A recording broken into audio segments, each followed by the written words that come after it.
Yeah, obviously you mentioned Stockport. Got a note here saying you made your debut for them when you were 16. Is that right?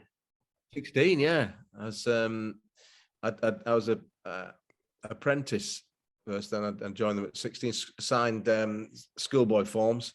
I mean, those are gone those days now. In fact, you couldn't.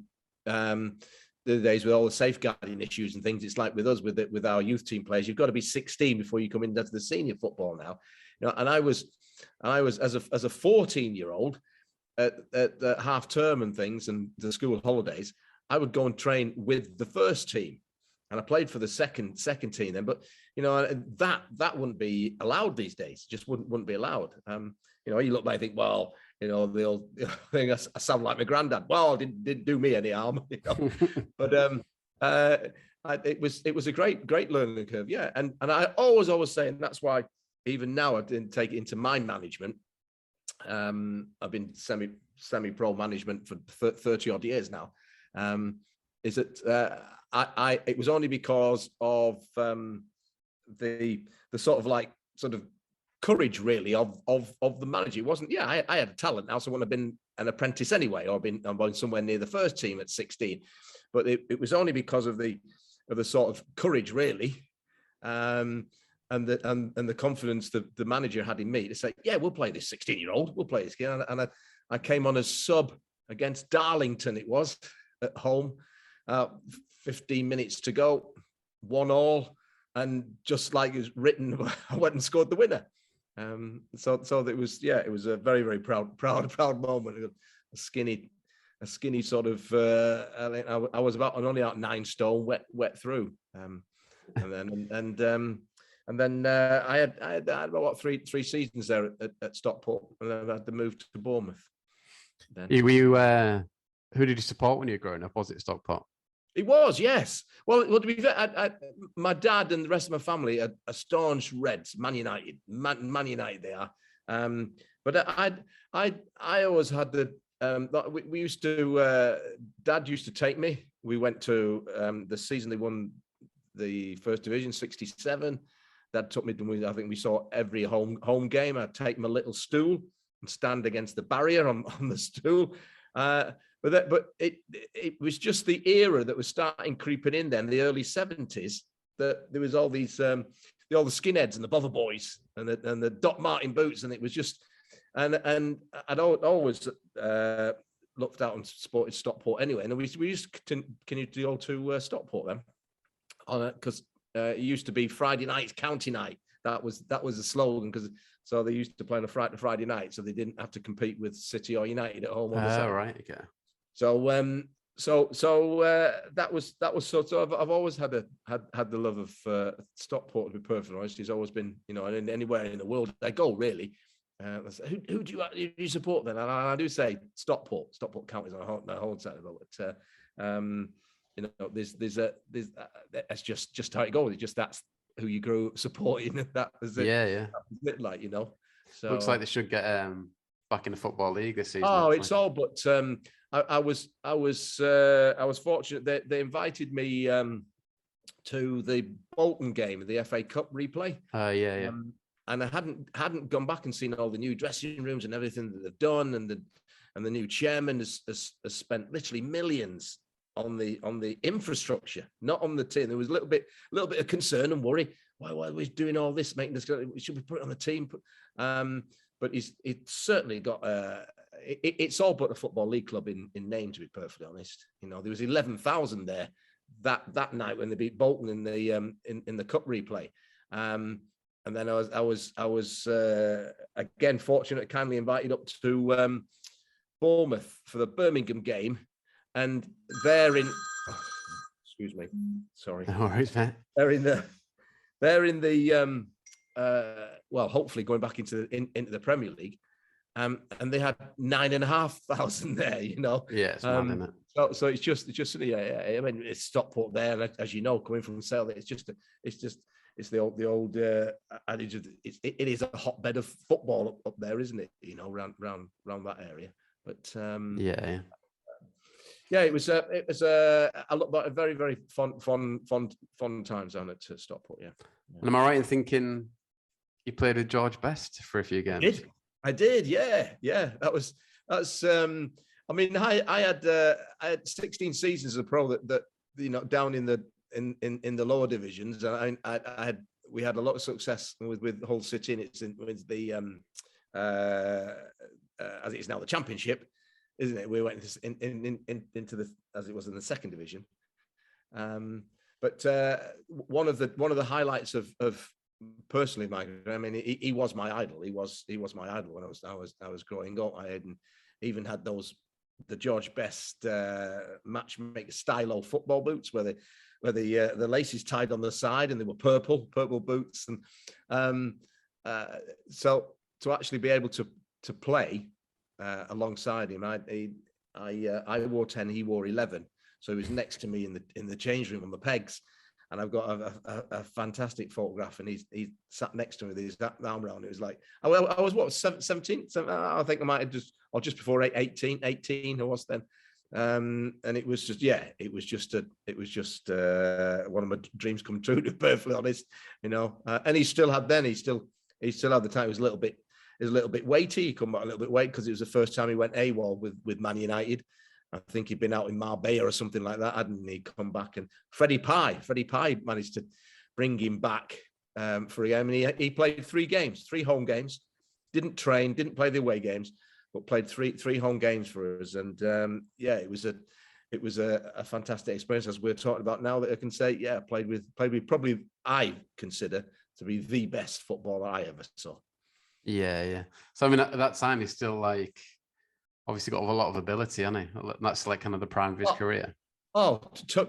Totally. I said he had a little bit. It was kind of a little bit weight. You'd expect that. He'd been away for a couple of months, I think, or something like that. And I remember we were all waiting, really, really nervous. We were all nervous in the dressing room, waiting for him to come in. And it was an evening game, Friday night, and the down the corridor there at Stockport. It's a long corridor on there. It was just full of press men and photographers and everything, TV camera crews and things. And it's getting to like 7:45, 10:50, and he's not here yet. He's not here yet. And we were thinking, he ain't going to come then. He's just not going to turn up. And then suddenly we were all in the dressing room, and suddenly there was just this sort of buzz just picked up, and you could see the lights flashing, the camera, bang, bang. He's here. And even now I'm still getting goose pimples thinking about it. Like, it's George Best coming in, and he comes and sits next to me, and gets changed. But he did. And I remember people said, "Oh, did you talk to him?" I said, yeah, of course. Yeah. Did he say anything to you? And he said, I remember on the pitch, it wasn't long after we kicked off, actually. And I was picking up the ball just in the centre circle area, and I knocked it out to him to the left, and it was 2 or 3 yards in front of him, expecting just to go on to, and he let it roll out on that, and he just said to, I can't even do the Irish accent, and he just said, "To my feet, son, to my feet." So I just go, yes, sir. That's it, yeah. So, excellent. Yeah, great times. Great times. Yeah. I mean, how does that, kind of skipping ahead, but would you say he's the best player you've played with, or did he not see enough to say that? No, it's a good question. I get asked that a lot when we talk about my career and things. Clearly, it had to be just for his aura and his status. He was to me anyway, what he meant to me. But there was a few players that I played with that, particularly at Hull City. I think with Brian Marwood. Brian was. And to be fair, I know you get a lot of stick, but Big Billy, for what he did, Billy Whitehurst, I thought it was a great fall for me. He was just you don't see them now. Do you know what? I think football sometimes comes around in circles. It might take 20, 30 odd years. That it's all about 20 odd years ago. It would have been all about the big man up front. There's one man up front and things. And during my time, you played maybe 2 up front, one big and one little. And I think there'll be a time when the big Billy Whitehurst target man again will come back into the game at some stage. But Yeah, he used to do a great job, and it might be strange, but I always thought Billy Askew had such talent, really bags of talent. But that was personally where I came from, Northampton Town. That's probably personally the best where I had a lot of success. I couldn't stop scoring goals, and it got me the move to Hull from there. But Hull was without doubt the best for team-wise, and taught me so much about. He he's had a lot of banter, particularly with the lads, Colin Appleton, but he taught me so much about the management side of the game. I didn't know I was learning at the time. I honestly, and I would question it. And in fact, for the first couple of months, as it sees on my stats there, he asked me to play in a particular position where I thought, and I queried and questioned, well, no, you bought me. I'm a striker. I want to play up front. He said, no, you'd be bags of opportunities to come and play from wide right on the position there. We'll play 4-3-3. You can play from the wide right.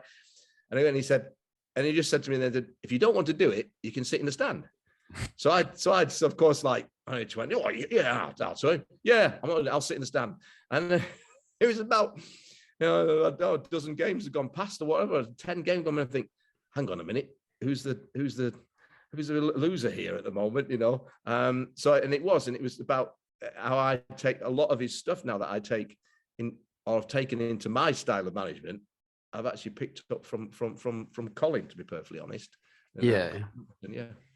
So like you say, obviously doing very well for Northampton. Like, what was the build up to the move to City, and was it a bit of a no-brainer for you at the time?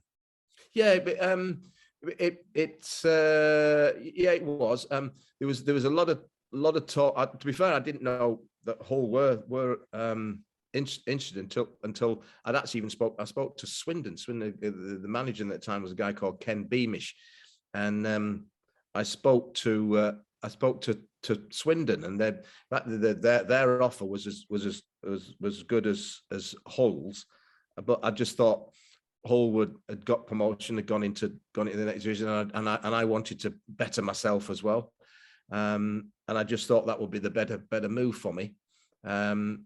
There was a lot of talk saying, "Oh, we've offered Steve a new contract," and that wasn't the case at all. The chairman and people at Northampton Town, what they said publicly was what wasn't saying privately, and I never got an offer. I honestly never even got an offer from Northampton, and I went to see Don Robinson up in Scarborough. And my partner, or Gail, she became my wife for my 30 odd years, and then my two boys. We were sort of not been long going out together, to be perfectly honest, then. And we went up. They paid us for a weekend up at Bridlington, and we stayed in Bridlington. I went across to see Don, and chatted with him about the plans. And then I met Colin Appleton and Chris Chilton. And I actually there's a photo which is actually in storage, and it gets spoken about a lot by the Hull fans at that particular era, because I'm on, as I'm expecting to be, I'm on holiday in Bridlington that the club have put me up for. So they said, and Colin phoned me in the morning and said, "Oh, we'd like to just get the form signed, and so it's all done. If it's done, can you pop down into the ground and show you around the ground?" So I arrived there in shorts and t-shirt, just not expecting that there'll be a picture and a camera crew, and then there's this picture of me actually in flip-flops and these cut-off shorts. And then I was like, "Who's this white boy? There's a bloody white boy. What's this?" And I was really, really embarrassed. But yeah, that's how it did. He said, "I thought people do mention about when I turned up there to sign, it was just like some sorts of beach bum boy that was just." That wasn't the case at all. So I was set up a little bit there. So yeah. So that's how that came out. And of course, it went to a tribunal. Okay, right.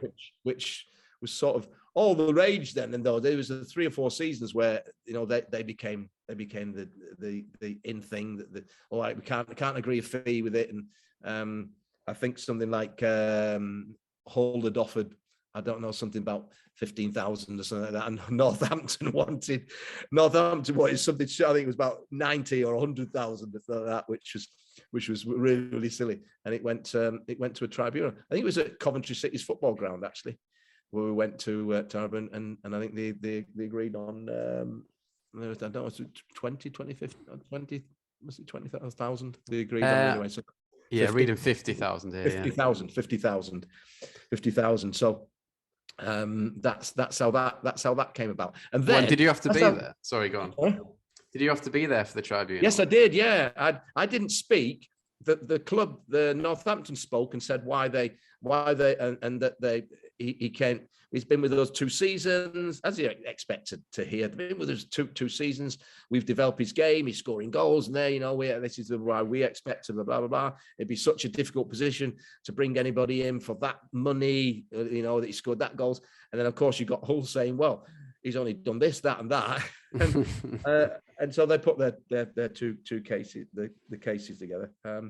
But the following day was really, and actually, how I thought that Colin Appleton's, he had a I would say a unique way of man management, really, and he used to talk in the dressing room, and we'd all look at each other and thinking, oh, here he goes again. This is another, used to call him Mad Professor, or here he goes again on another just sort of long, winding, winded sort of chat. And he said, I've been up at Coventry yesterday, and said, no fault with Steve, no fault at all with Steve. He said, the 2 clubs couldn't agree a fee, but we've had to pay this money for him. He said, you could say, is he worth that money? I don't know, probably not. And that's how I used to do. Is he worth that money? I don't know. He might be. Hopefully he's going to buy that. He said, but some of these strange things works like this. The FA have said we've got to do it this way. So, and we'd like to welcome Steve. And I'm thinking, oh, blimey, he doesn't even think I'm worth that money already. So, but I actually loving a bit. I thought, and I say, the biggest compliment I say to him is that I've taken a lot of his style and his management, and he even used to bore us to death because of those days and that culture and that era. To come back in the afternoons was unheard of. You didn't come back in that evening. You finished at 12 o'clock, 1 o'clock, and it was done. See you tomorrow or whatever. And but it was the first time, the first place, and the only time really that we would come back a couple of times, 2-3 times in the afternoon, and just work on what we call pattern play, and it would be just the 11 players that we got there against nobody, no opposition, and would play on the back pitch. And we'll play, and he would, Colin was, and we used to go, oh God, we're going to have to go through all this again now. You think, oh God, it's an hour and not going to get back and all that type of thing. but it'd stop it and it'd say, Massey, no, where are you? Balls crossed, you should be tucked in here. You should be in. And I tell you what, I know we used to moan and groan, but blimey, when we were out there on that pitch, it didn't half help, and that's a big so that I remember really strongly about. It was something that as a player we hated, but from the team wise, you knew where everybody went. I thought that was the real strength of that team at that time, was that everybody knew it was so together, that side, and well organized. Colin was great for that, for the organization, but yeah, it was again, that was a eye opener. I'd had nearly, I was going to 8-9 years in the pro game at that time, 10 years in pro game at that time. You didn't come back in the afternoons. So, but yeah, that was at Hull. Yeah. Did you feel, like you say at the time, just got promoted, I think. Did you feel like there was a lot of momentum at the club? Like it was. It was a buzz, yeah. Absolute buzz, and Dom Robinson was an absolute showman, and he was. I mean, I remember that time there was a period where we came out and onto the pitch to that game, and we'd all have a football each and kicked it into the ground, into the crowd and things, from there, and just all sorts of little gimmicks. And there was his PR from Dom Robinson's side was absolutely spot on at that time. I've got again, it's in storage. The rest of my football memorabilia, but I've got a tape. It's a cassette tape of, we were on the radio, and there was Billy Whitehurst, myself, Steve McLaren, and Brian Marwood, and it was the four of us that went on the radio. I think it was on a Friday night, or Friday, I think it was. And we again, that was instigated by the club about pushing the PR out there. And I've got that. It was about an hour we did on there. And that was something that they were always looking to promote the club, which, you know, during my career, where I played, say in the lower leagues at that time, that was just, you know, it was a nice privilege to be a professional footballer, but it was certainly, I was certainly learning about, you know, the PR and the other side of it from the whole, and that was definitely where I picked up first with the Hull City. I remember doing a promotion, and it was quite ironic. There was the Hull KR guy, and there was Hull guy, and there was me that promoted the brewery. Was it that I've actually I got somewhere. There was a did the promotion on the beer, one of the beers, which again was something that not been done before. There. Can you? I don't know if you can see it in there. You can see it in there. Okay, all right. North County Breweries.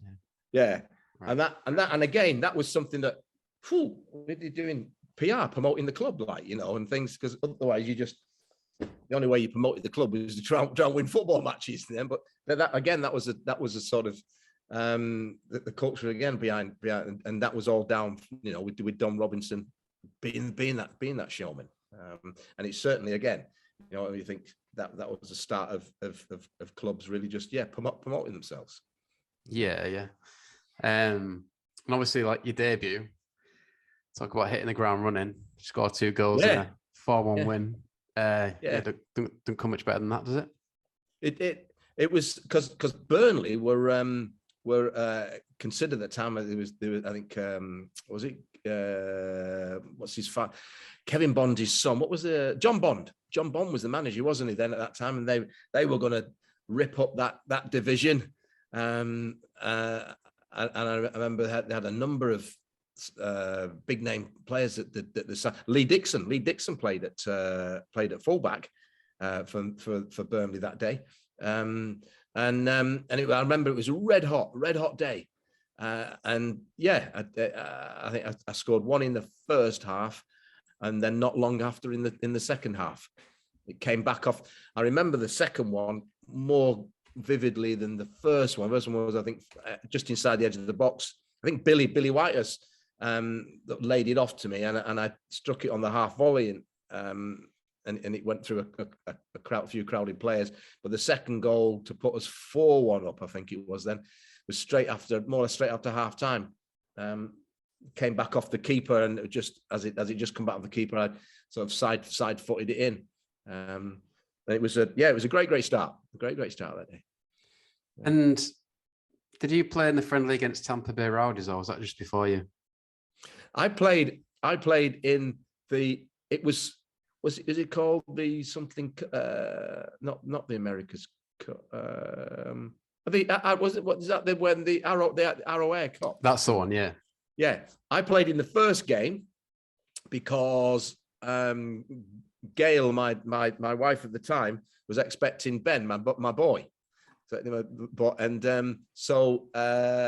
I didn't go to the trip away, actually, which was a pain. But I thought I better stay at home. But I played in the first game. In fact, I think I scored during the game, and then no matter what the result was going to be, there was going to be this American style shootout. And then I think there's some footage. I'm sure there's some video footage, is because I've seen it a few times. And they had I think it was about 20 seconds to actually run from the halfway line or from the centre circle. You had to get your shot in and score. You had 20 seconds, and I think we won that one as well. I managed to score that one as well. But that was a bit of fun day as well. I think Rodney Marsh? Rodney Marsh was in charge then at that time, as well. Yeah, Tampa Bay. So, but again, that's, that was Don Robinson all over, like, he was a decent guy. I thought he was a typical showman. Yeah. And then reading that kind of, obviously you start the season well, but you drifted out of the first team. Is that right? In that first season? Yeah, that's a point I mentioned earlier when I said about I went there as a striker, and Colin said to me, I want you to be playing wider right, when Billy down the middle. I want you, and it was a role that I could have done, but I thought I'm a centre forward. I like to score goals. I want to score goals, Colin he said to me that if you don't want to do the role, you don't want to do that job, then you'll sit in the stand. Right then. And as I said earlier, I sat in the stand for, I don't know what the whole run was, but I don't think I came. That was I think the game after the Burnley game, I think, was Lincoln in a League Cup game, or not short after that. And he changed tactics a little bit, style a bit, and played me in this deeper role. And I said, that's where I didn't. And it was like, no, this is what I want you to do. This is how we're going to play. And I thought, oh yeah, I'll tell him. And of course, you've got the lads saying like, Massey, you should tell them. And of course, they're quite happy because I'm no threat to them being out of the team to take them. So it was a big learning curve to me, to be perfectly honest, as well. There is yes, you've got to look after yourself as a player, but the bigger picture is the team itself. And so I think I came back into the side about October, I don't know, late October, early October time, I think, or something on there. Can't remember there. So, but Colin, he did give him his due, and used to be a bit strange and weird and things, but he was totally focused on the team plan, and he certainly knew what he wanted from his team. Yeah. You obviously mentioned some of the names: Steve McLaren, Brian Marwood, Billy Whitehurst. Just like more about what the dressing room was like. Obviously, you hear a lot of stories about Whitehurst, but what was it like playing with him? It was. I was going to use the word unique. It was probably probably one of, if not the best dressing room I was in as well. And again, it was come to the club again. I wouldn't say you had to bring your own training kit in, but it used to be a bit scarce that you had even training kit. Whereas here at Hull, you had your training kit and it was hung up for you, like, and things. Wow. And I was met at the club by Dennis Boothie, and Boothie is still he was probably the funniest man I have come across and met in football. He was absolutely superb, and he took me under his wing, to be perfectly honest. Here he did, and he just said he took me around the ground on the first meeting here, and he was showing me where they're in the back pitches and the gym and the indoor gym we had as well and things around. And he just said, no matter probably wherever you go, everybody's always going to say it's a good dressing room. We've got good lads here. And he said, this is no different. This is the same. He said, but he said, it's just one player.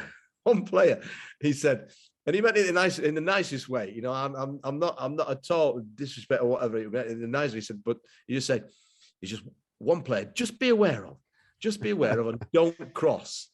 Do not cross him. So, and he said, Big Billy. You'll see over there. So and it was, he was a presence, shall we say, in the dressing room. He was a big presence in the dressing room, and he was on your side. Wow, what a guy to have right next to you on your side. There was a number of times during games itself, and the centre half maybe come through, and in those days, you could come straight through, bang, and take the. He said, got the ball. Before that was allowed. Yeah, he got the ball and legs first, but I play on. So Billy on a number of occasions, he said, do you want me to sort him out? Master? No, not that. We're all right, Bill. All right, Bill. And there's a number of centre halves square up to Billy. You know, there might be been a tussle and they'll fall on the floor and they get and they'll forget who he is and they'll square up to him in a face-to-face to him and then go, oh, don't mess with Billy. Don't mess with Billy. It'll be mincemeat. Don't mess with Billy. But yeah, he was a great guy to play against. Yeah, and again, and I like to say Steve McLaren, right at that stage, you always have an inkling, maybe thinking that you can see maybe who's going to go onto the coaching side, who's really interested in, you know, maybe progressing that way. Well, with Sid, it was like, even when he got the Derby County job, I mean, what a career he's had. Fantastic career. But honestly, if they really said to at that stage, do you see, you know, Sid going on into even managing England? Wow, the top job. You said, no, he was the social secretary. He was one of the biggest moaners that go, oh, we're back this afternoon. Oh, we're back in this afternoon. You know, it was, and then he's gone up and fantastic. What a fantastic career he's done there, you know. And you got, you know, with Peter Skip, what was good about that side as well. I mean, I came in and lived into Cottingham. I lived in Cottingham there, but all the boys were really, really tight in and around that whole area. They were all from there. And it all meant something. All felt something to them, you know. And yeah, I look back at it, really, really fun times at Hull. The dressing room was one of the best I've been in. We used to sing before we went out as well. We used to sing, and we didn't know the words, only the verse. So we used to hum bits of verse. So we got, and then it was Bread of Heaven, and we used to sing it before we go out. But nobody knew the word before. And it was like, Bread of Heaven, feed me till I want no more. And seriously, we would sing that in the dressing room before we went out. Yeah, great times looking back on that now. Yeah, brilliant. I was getting a little bit sort of hairs in the back of the neck thinking that again. Yeah. And then of course there was the, you know, talking about the PR of the club as well. There was it was the only club time I've been involved with, although I missed it, which I was really gutted about because it happened the sort of season as they were going up to win promotion from out of the 4th division. It was then they made a record. Didn't they? They made a record. It was like, whoa, the Tigers are back. Whoa. And I thought, I wanted to be part of that. I missed that. But yeah, so again, that was another thing to think, God, this club's on the up. This club's on the up, like, you know. Excellent. Yeah, I use that as a theme tune for this podcast, actually. Is it you? Oh, yeah. Brilliant. Oh, brilliant. Yeah. I didn't realise the players were singing on it, though. Yeah. Oh, right. Yeah, it was... I don't know how many of them did, but certainly there was a number of the lads that went and then did that. Yeah, and in fact, on that tape I talk about that I've got, it's actually on that there and there. But yeah, and the hymn, the Bread of Heaven, was our signature tune that particular season to go out with, and we would do it, and somebody would start it off. And I say the words coming in, we just until the verse came in. Bread of Heaven. Yeah. So, yes. Yeah, I remember that being a chant at one point where the lyrics were changed to like bread from skeletons or like chips from carvers. Yeah. But yeah, it's a good chant, that one. Yeah. Yeah, obviously, like when Brian Horton comes in, is that, are you kind of relishing that? You're thinking, right, it's my chance to get back in? Yeah. I sort of clicked with him because my style of play was very much on what he saw as what a forward should be and things. And I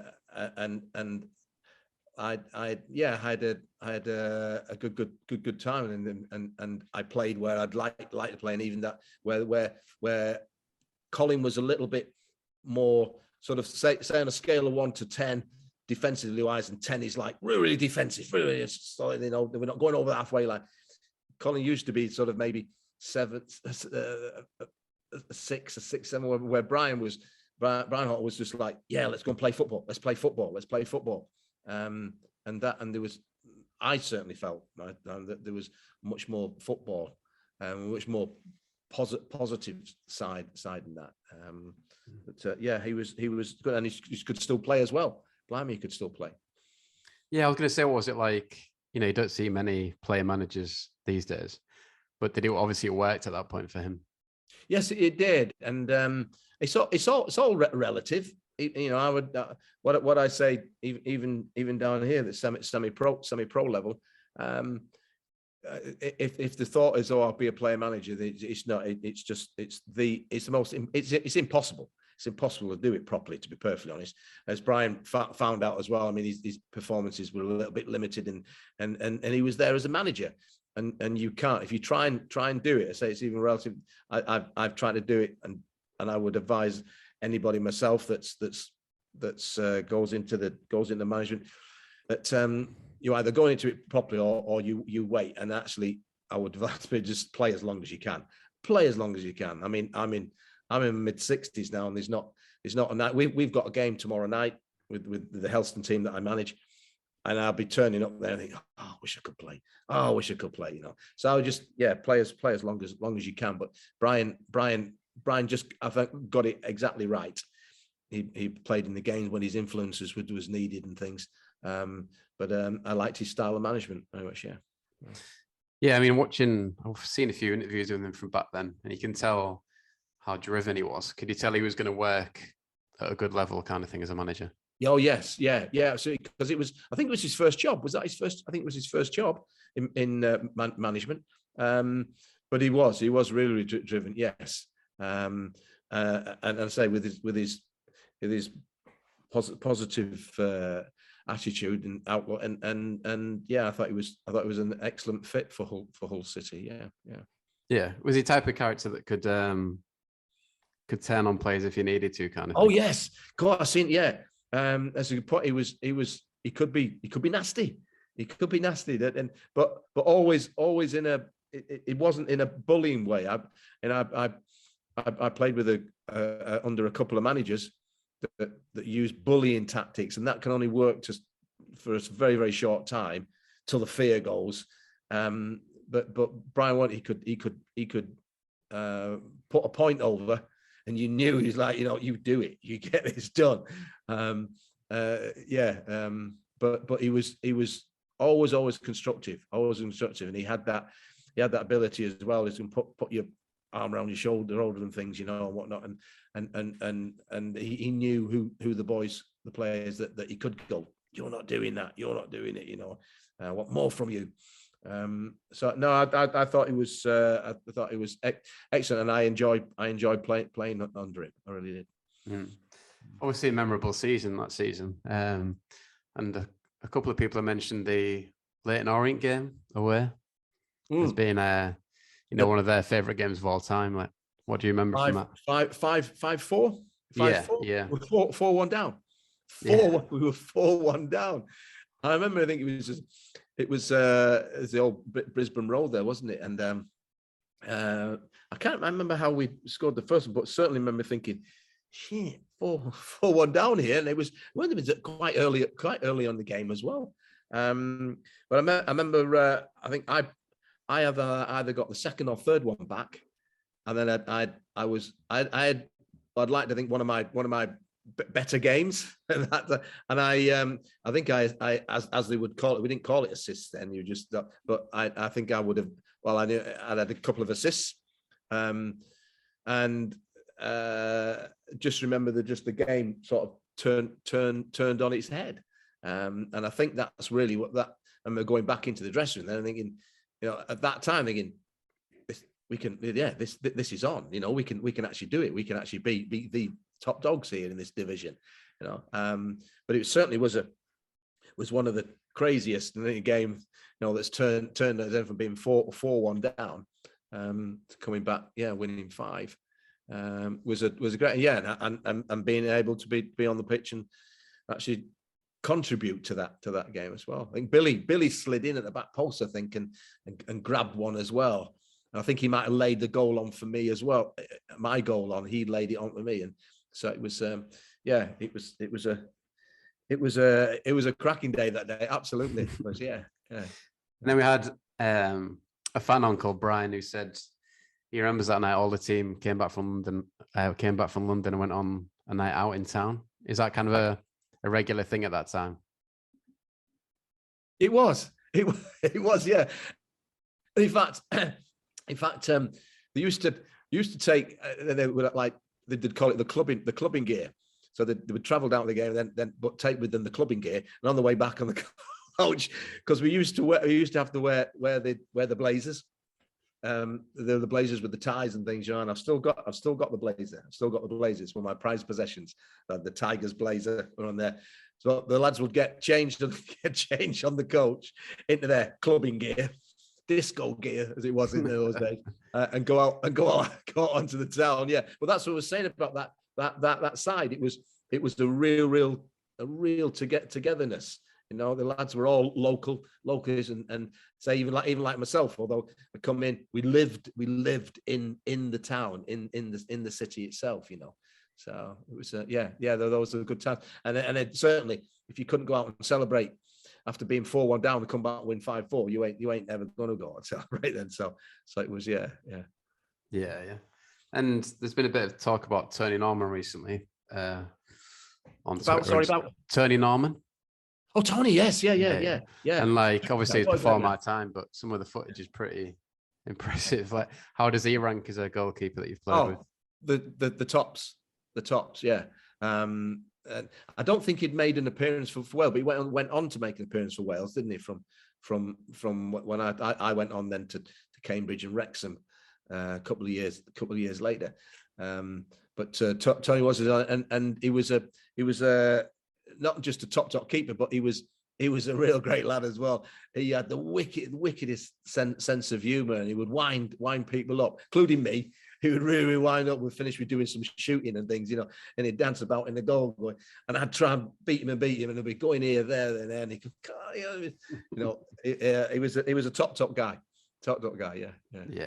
And I remember which again, just part of that how lovely that squad and that group of players were.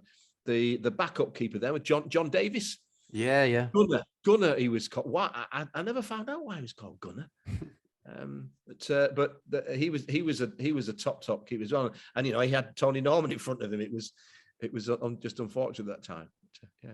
Yeah. John ended up being like a big part of the club for a while. He was doing all the soccer schools and stuff for the youth players and stuff. Yeah. Good bloke. Top bloke. Yeah, obviously that promotion season, like, what else do you remember from it in terms of like getting over the line in the end kind of thing? Yeah, the Walsall game. And again, I've got the shirt along with the blazer. I got the shirt from that day. I weirdly was wearing number 4 that day. And actually, I've been here. Short there. I don't know if you can see it, but just I made this one I made earlier. Excellent. That's it. That is the shirt that I wore during the COVID period. I'd lost a bit of weight. I actually got into it. Got into it, but it just stretch it a bit now. But that was it. Yeah, the old Arrow Air. That's amazing. The shirt I wore at Walsall, and yeah, it was a fantastic day. And I just remember at the end of the game, everybody just coming in. On the vans coming onto the pitch, and it was what we'd all been achieving for, you know, and particularly for Brian in his first season. I know Colin, my first season there, we just missed out. I remember going to Burnley, I think it was, wasn't it? We had to beat Burnley by about 2 or 3 goals, 2 goals. And I think we won 2-0 or 2-1, and we had to win 3-1, I think it was. For the goal difference or the goal average then at that particular time, as it wasn't. I don't think it was goal difference. I think it was goal average, and we had to beat them by 2 goals, and we only. I think it's something like that. But so we missed out. We were just by the season before. Yeah, it was nothing what we deserved, really, fully deserved. Yeah. And then, you know, you've had a good season, got promoted. Like, what happens for you to get transferred that summer? Yeah, it was, and you know what?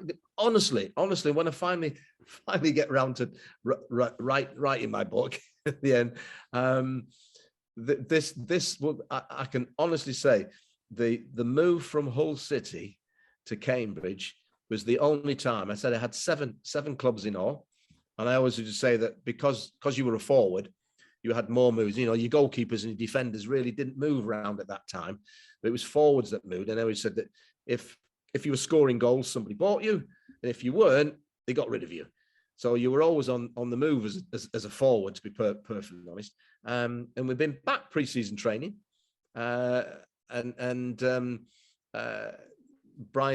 Horton had been back a week. Certainly called me into his office and just said, I think you should go and talk to Cambridge United.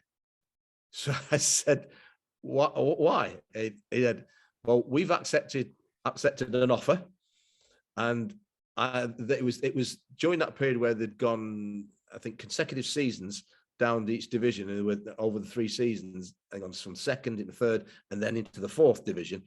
And they said, I know they're throwing a lot of money at it to want to get back out straight away first season, and they said they're looking for 5-6 players to take them out. I said, I think you should go and speak to them. So, okay, because I'm thinking, wow, championships is the champions. Well, as it was in the 2nd division, you know, in there. And I went down to speak to Cambridge. Ken Shelato was the manager, the old Chelsea manager, in fact, the England coach, back in the 60s time, was the manager. And I thought, cool, he was a big name at that time as well. I mean, work under him, so see. But the offer, and it was the only time in the 16 years I'd had in the pro game that I could honestly say I moved. When I moved from Northampton to Hull, I had a couple of better offers, but I thought Hull was better for me because it was. But that was the first time that I thought, we can't. So and Ben, my boy's couple of months old, 3-4 months old then at that time. And I thought, wow, we can't turn this down. We can't turn this down. And football wise, it was the worst decision I made. Yeah. Cambridge people were lovely. They said, lovely, yeah, the ground's lovely and things, but just didn't feel it, just didn't get it. I was injured for most of the season. The start of my ankle problem I had.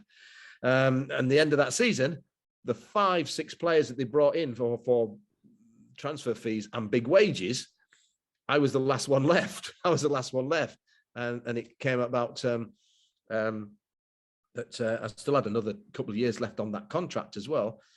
And they'd said to me, if you can get yourself a move, you can go. You're on a free. Like, you know, we've got to try and ease this wage bill. And I got the move to Wrexham from there, which was fantastic because that's where I played in Europe. Yeah, I was reading that. Yeah, I'm so proud of that. And in fact, you know, with the Wrexham, I still keep in touch with a lot of the Wrexham fans. There's quite a lot of that. I've been invited back up to the ground, and it sounds proud to say that, you know, anybody says, who's Wrexham's leading goal scorer in Europe, and they say Steve Massey. It'd be and I'm really proud of that.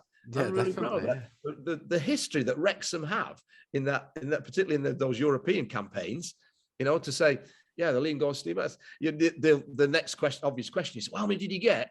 I just whisper quietly, 4. You know, it's not like 38 or 44, 4 goals, but it's still there. I am absolutely proud of them. So proud of that. Yes, yeah. It was a great experience, huge experience, fantastic experience. It was, yeah. You played and scored against Real Zaragoza. Real Zaragoza. What was it like playing them home and away? Oh, that I mean, we had the away leg, the first leg out in Zaragoza when we knew we were being drawn because we beat the Maltese in the I think it was the second round, and we were drawn against Zaragoza, and they'd got on their subs bench the one of, if not the first £1 million player from, I think he was from Chile or Venezuela or something, and he was sat on the bench, and we'd gone over to Zaragoza, and you thought actually it was Liverpool coming over. You know, we had outriders just going out to the training ground. We had twice as many people watch us train than watched us at home in our own games. And to go there and draw, then there was about 30,000 people there that night to go there and draw. We drew 0-0 out there. So we come back a couple of weeks later. It was on the bonfire night itself. 0-0. Went into extra time. they score, and then I equalise, and it was just like the stadium just exploded. It was fantastic, and we drew 2-2, but they went through on away goal rules on that one. But it was it was a fantastic experience. So I'm a big believer in fate. I was disappointed as hard. I'd looked at, because you had young Andy Flounders coming through then in there, and he goes and plays really well in the championship. And you think, I could have, that could have, if it stayed, that could have been, I could have been giving that a go in there rather than struggling with Cambridge with injuries at the down near the foot of the table in the 4th division. But that was the decision I made. But from that, I say little bits of fate. I certainly wouldn't have gone and had a fantastic experience in Europe and had a wonderful 2-3 seasons at Wrexham and finished there. Yeah. And then in terms of getting into management, like, was that always something you wanted to do? Yeah, definitely. Yeah. I was always keen. That's what I always thought. And it was a bit unique, really, when that with Wrexham, when I came to end of there with the contract, and Stockport had asked me, Burnley had asked me. I had the first offers from non-league foot, which was Macclesfield then at that time. But usually, during that era, where you particularly from the pros down in the lower divisions, if you finished from the pro game, you either went and sold insurance or you bought a pub. Than that, but it sort of weirdly, quite uniquely, we went and bought a holiday park down in Cornwall. Nice. Mullion Holiday Park, with my wife and the in-laws then at the time, and the idea was that I'd still stay in the pro game. My wife and the in-laws have been running it, and you look on it on a map and you think, I'll do 4 hours or so down there. I'll do it. Oh, blimey, I did it for the first time. I thought, blimey, it's either I'm just going to split up from the family for quite some periods of time, or I actually say, because I said I'd had 60 hours, 32 at the time. Then I was thinking, there's going to be a time when I'm going to have to come out of football or whatever, and so I took the plunge then and decided to sort of retire from the pro game and concentrate on the holiday parks. And I played non-league football at Truro City, and then and hated it. I had a terrible time adjusting, and it wasn't their fault. Because I've been involved so much in the pro game for 16 years, coming to a match day with the tie and collar on. So, and you trained, and you looked at what you ate, where you went. The whole life was rolled around the pro game and everything, and that was just evaporated. And I couldn't understand why lads just turned up in jeans. I remember one of the first games at half time, the centre half had gone out into the corridor, and he's where's Mike? He's just having a fag in the corridor. And you think, I can't go with this. But you just have to adjust, because it's not their living. They were doing it as a hobby. But what I'd like to think I've tried to do and done with the successful with the teams I've been at, particularly down here in the southwest, is brought that your family and your work come first. But then if you bring that football commitment as close as possible, and the more success, the better success we will have, But it's a super spot to live down here. I don't know if you can see behind the back of me. I live on the river at Truro here. Helston, where I am at now, is a lovely little club. We've got some fabulous, fantastic young lads that are coming through playing in my first team. And if these players had been even in the Hull area, where we've gone up as promotion last season into the high level, but to go into that level, you would have had to, out of Cornwall here, you would have to driven 2 hours out of the county to play in the high standard, and that's really held back all the Cornwall boys. Whereas you'd say Manchester, we talked about the Sale area, the Manchester area there, and the Hull, Midlands. These boys who are playing in there would. Certainly, some of them would have a real good chance at the pro game, but unfortunately, because they're down here, they just get overlooked a lot at the moment. But it doesn't mean there's certainly a lot of talent down here. Yeah. And obviously you've been, managing for 20 years now. Like, how has it 31, changed? 31, I think it is now. 31. 31. Oh, Well, yeah, sorry, I of course it went is, mate. management in 1990. It was my, I think, 1991. Right. Was my first at Truro City. At Truro. Okay. So that's when I talk about player manager. I tried to be a player manager, and it was awful. It would just kind of. So I stepped back a bit more, and just named myself on the bench. And then we actually did the double the first time for about 30 odd years. Truro City won anything, and we did the double that year. We did the double that year. So yeah. And then I managed the county team. We used to have the representative side of Cornwall County side, and I managed them for seven seasons there as well. So yeah. So what's like in terms of managing for that amount of time, then what have been the main changes, kind of thing? Oh, it's the attitude now from where I started, say, back in the early 90s, and where players attitudes are now, chalk and cheese, absolute chalk and cheese. The way you have to manage the players, speak to the player, you more often than not, you're walking on eggshells now with players, because if you said to the I am a good instance is say back in my early days as management. I remember my centre half at the time. It'd been away. I think with the Navy or somewhere, and he'd come back, and he really wasn't as fit or up to his match fitness and as I wanted him to. And I said to him, I'm just going to leave you out 2 or 3 weeks. I want you to go and get yourself fit, get yourself sorted, and then you can come back in the team here. Well, at the moment, you're nowhere near it. And he did, I'll do that, Gaffer. I'll do that. We'll do that. That's fine. Yeah. You do that now. You say to the players now that, or leave them out of the side, they're gone. They're finding themselves somewhere else. They're gone. You just have to.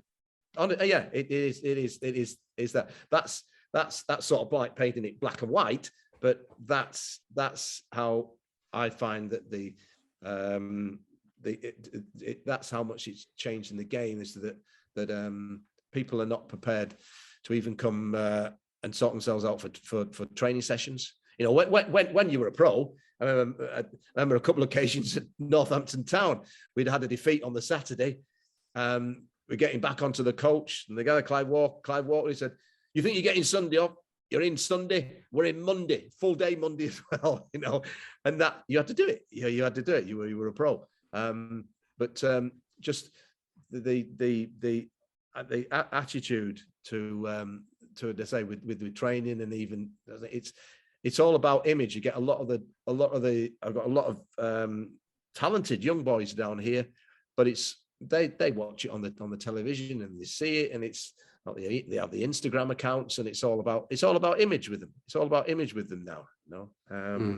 And that just disappoints me, to be perfectly honest. Or maybe you know, and even somebody watching this or listening to this is going, yeah, he's old school. Maybe I'm just old school.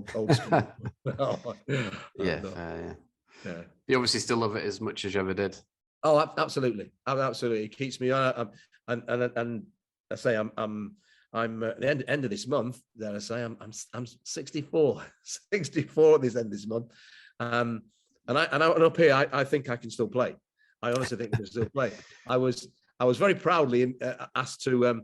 It was for a very, very well known chairman at a team called Buckland Athletic, who's in Devon, and the chairman had unfortunately passed away, Roy Holmes, and they did a charity match, and they had a Buckland old players and things, 11 back, and they asked me to get a Cornish and a Devon sort of legends 11 together. Asked me to manage it, and of course I'm in there, and all the lads and so on, and they asked, "Are you going to have an appearance, Mass? You're going to have an appearance." This is only about 9. When was this? September. This is September time. So I might do. Yeah, I might do. So that's the saying about I think I can. I knew it. So there's about 5 minutes to go. Go on, Mass. You can get. Go on. So anyway, so I come on for a 5-minute which I think going to be cameo. And I happened to find myself played in. One of the lads plays me, and I'm 1-on-1 with a keeper on the edge of the box. And for me, it's going top corner. That's where it's going. And I pull the foot back, and it just went plop, plop, plop. And that's how I find it now. That even if I want to do it, it's just my body just can't do it. But having been around all the young boys as well, it sort of keeps you on your toes as well and up to this. And I have to say as well, the biggest again about how the game's changed. The music in the dressing room is shocking. The music these days, I'm telling you, I say to the boys, is this motivating you? It's all just this rap and drum. And I'm thinking, is this depressing the hell out of me? How is this motivating you? music in the dressing room, because I've always been one about all the teams I've had. And music for me is a huge motivator. So I like it in there, but blimey, that's probably the biggest thing. The music is shocking these days. Shocking. Yeah. Need to get Bread of Heaven back in there. Exactly. It's right. Absolutely. Yeah. All right, nice one, Steve. Just finished with some social media questions. I said that you're coming on. We got a few questions. One from David Batty said, we've kind of answered it really, but do you think Colin Appleton ever got the best from you as a player? Good question. And I'm going to say no, but only because that's my fault. I didn't understand what he was trying to get out of me. So what I would say to that answer is that Colin perhaps didn't put it over what he really wanted me to do. Because I thought at that time I was a little bit arrogant, and I thought, yeah, I know what I'm doing. I can score goals, and but I think that was certainly didn't get the best out of me. Absolutely not. But that was tribute. A lot of that factors were the tribute to me, and I wasn't knowingly doing it at the time. But looking back, as you gain back now, and it's really think, yeah, I should have been a much bit more mature, and that's what, again, taking back into my manager, I try and tell the players that when I'm explaining to players about that I perhaps should have been a bit more mature at that time, and so no, he didn't. But I say the biggest compliment I can pay is that a lot of his management techniques, I still use now. Mm. And David also asked if your debut against Burnley was the best game you had for City. Yeah.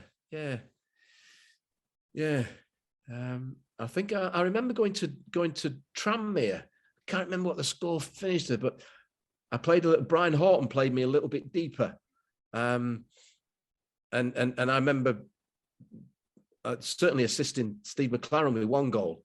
I split the pass and I played, and I enjoyed that role there. That was a game I remember fondly from there. But yeah, I suppose, yeah, without a doubt, I would probably, I think, because it was my debut. It was the 2 goals against the team that was, Burnley, who were hot favourites, and then we stuffed them 4-1.